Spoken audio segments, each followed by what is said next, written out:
Hey guys, Darkovika here, and today we have another tag. We haven't done one of these in a long time. So today's tag is the reader problems tag, and it's basically about books. When I was a kid, I had my nose buried in a book all the time. I swear I had better balance if I was walking while reading a book. Like it was kind of comical, like cartoons. You'd see me ducking under branches, under like falling logs or whatever. It was very comical. All right, so let's get started. The first question is, you have 20,000 books on your to be read list. How in the world do you decide what to read next? I'm really bad at this. I have at any given time like 5 books that I'm reading. I'm one of those people. I get excited about the next book that I'm going to read. Damn it, Windows 10. It only makes the noises when I start recording. I don't even know if you heard it, but it's frustrating. I am really terrible at choosing what book to read next. It's all about like what I'm most excited to read. It also depends too on the current book that I'm reading. If that's really interesting, then it will hold my attention. And it also depends, I guess, on the cover. I know they say not to judge a book by the cover, but you should put a lot of effort into your book anyways if you're going to release it because it's your baby. So if you make your book look beautiful, I feel like, you're putting that effort into it. If your book sucks, at least you had one of the check marks down, pretty book cover. I don't know. Maybe I just really like to look at pretty and cute things. So I guess I decide what to read next by looking at book covers and sometimes doing a random, and just it depends on what I'm feeling. The second question, you're halfway through a book and you're just not loving it. Do you quit or are you committed? I quit. That's what I did with 50 Shades of Grey.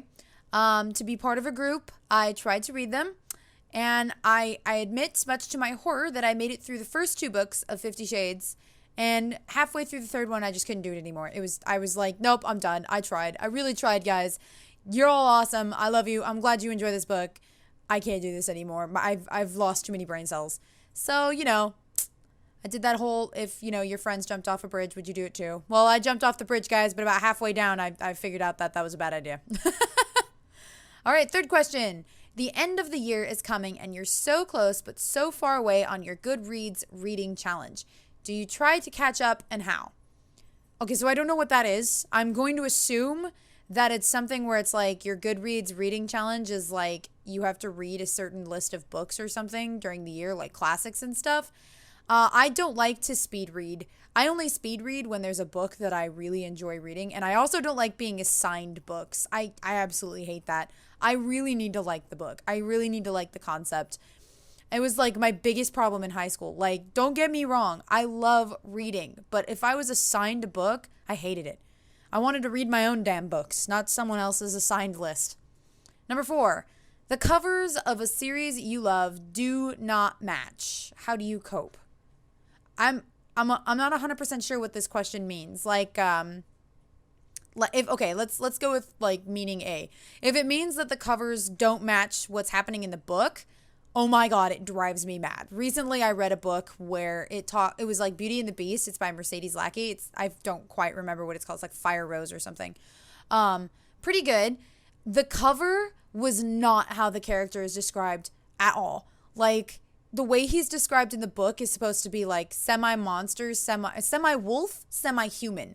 On the cover of the book, he has completely human hands and a wolf head. Like, it's not even remotely close to how he was described in the book, and it pissed me off so much.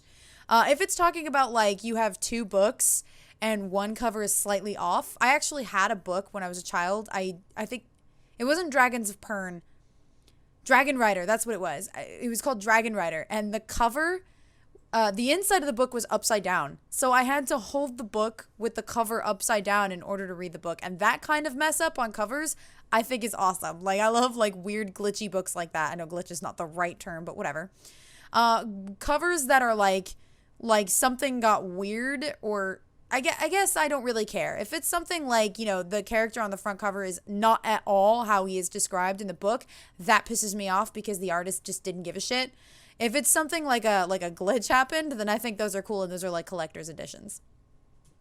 Question number 5. Everyone and their mother loves a book you really don't like.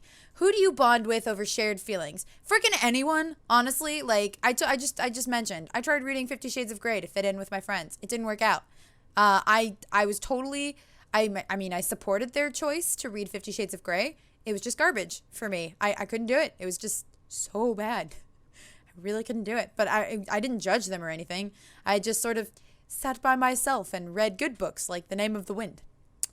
All right, number 7. A sequel of a book you love just came out, but you've forgotten a lot from the prior novel.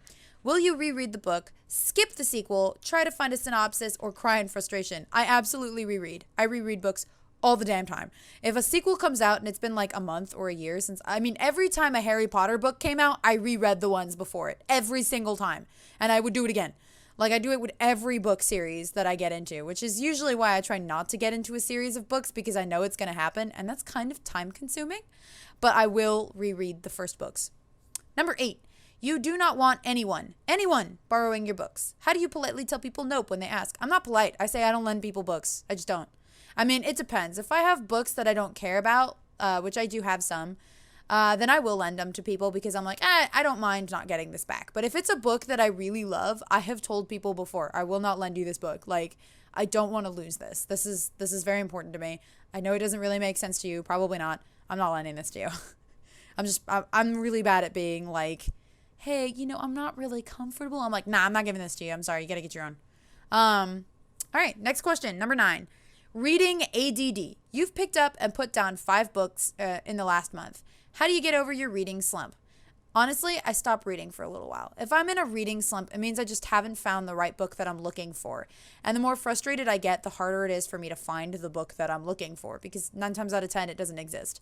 So in those cases, sometimes I turn to fan fiction, because when you read fan fiction, and that's a really hard thing for me to admit, you're not really expecting much.